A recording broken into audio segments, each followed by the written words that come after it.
సిద్దిపేట జిల్లా మెరుదొడ్డి వ్యవసాయ మార్కెట్లో అకాల వర్షాలకు ధాన్యం తడిసి ముద్దైంది. సరైన వసతులు కల్పించకపోవడంతో ప్రభుత్వం ఈ విషయంలో విఫలమైందని రైతులు ఆరోపించారు. దీంతో తడిసిన పంటను ప్రభుత్వం కొనుగోలు చేయాలని వారు డిమాండ్ చేశారు.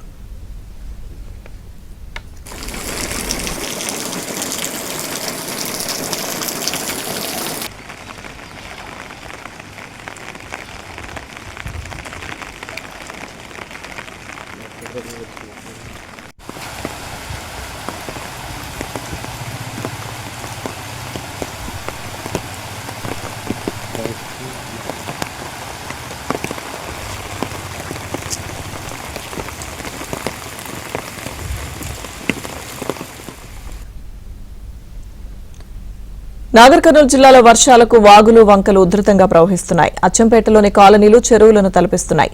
చౌటుపల్లి మధ్యమడుగు మధ్య రాకపోకలు బంద్ అయ్యాయి. ఇక ఉప్పనుంతల మండలంలోని దుందుబి వాగు మధ్యలో 2 గేదెలు చిక్కుకున్నాయి. అంబటిపల్లి హౌసలికుంట మధ్యలో వాగులో కారు చిక్కుకుంది.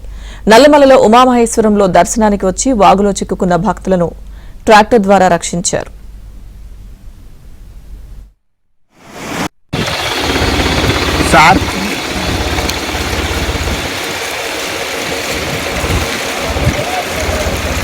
అయ్యా అల్బా